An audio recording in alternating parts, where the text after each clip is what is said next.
The Haelor Empire had conquered over 70 star systems. Their war fleets burned colonies, enslaved populations, and shattered resistance with cold precision. No species had ever pushed back. None had dared, until they found the human vessel TSV Kestrel. It was a small transport ship, unarmed, unescorted, and drifting near the unclaimed edges of the Andari Belt. A single transmission pinged from it, a standard Earth diplomatic greeting. To the Haelor Admiral VROL, it looked like an easy target. No shields, no weapons, no fleet, just another primitive species poking its nose where it didn't belong. "Disable and board," he barked. The Haelor strike cruisers moved in. Ion cannons fired. The Kestrel went dark. No resistance. A boarding team of 20 Haelor soldiers landed inside. They expected frightened civilians or maybe a few panicked crew. What they found instead was silence. No humans. No heat signatures. Then the first soldier vanished.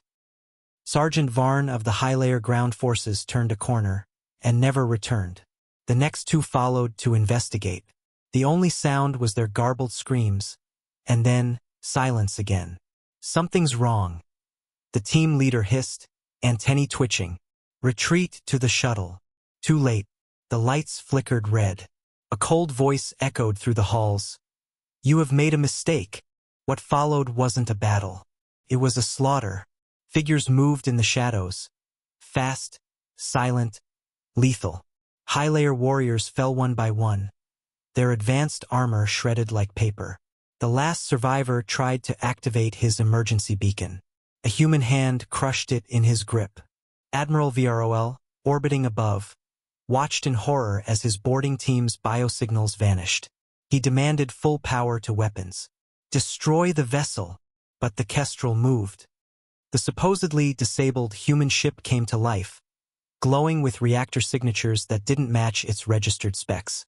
It turned toward the Haelor fleet, its engines burning hotter than any known civilian design. One of VROL's lieutenants gasped. "Sir, it's charging a railgun. That size shouldn't be possible on a vessel that small." But it was, and it fired. A blue-white streak tore through the flagship's shields and armor, cutting the ship in half. Secondary explosions followed. Screams filled the comms as a second Haelor cruiser was impaled by another blast. This wasn't a transport ship. It was bait. In orbit around Earth, Fleet Commander Elena Rios monitored the battle with cool precision. The Kestrel was one of many vessels designed under the Wraith Doctrine, a program born after first contact proved hostile. Humanity had watched as other species fell to the Haelor Empire. They learned. They adapted. They built ghost ships. Civilian-looking decoys loaded with stealth systems, Black Ops Marines, and next-gen weapons. Earth never forgot its history. When aliens came with fire and chains, humans met them with shadows and steel. Back near the Andari Belt, Admiral VROL tried to retreat. He never made it. The Kestrel's AI had already transmitted targeting data to a nearby human strike fleet. 3 cloaked cruisers emerged from behind the nearby asteroid belt. Each one was powered by fusion-laced railguns and gravitic torpedoes. In 37 seconds, the Haelor fleet was gone. All of it. 2 days later, a message was delivered to the Haelor Imperial Court via quantum channel. To the rulers of the Haelor Empire, you attacked an unarmed vessel bearing Earth's flag. This was your mistake. There will not be a second. Terran Strategic Command. For the first time in centuries, the Haelor Emperor remained silent. And across the stars, other empires watched. They had once mocked humans for being newcomers.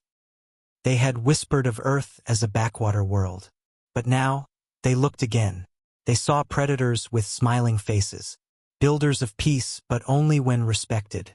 And when threatened, they became something else entirely. Humanity wasn't just another race. They were a warning,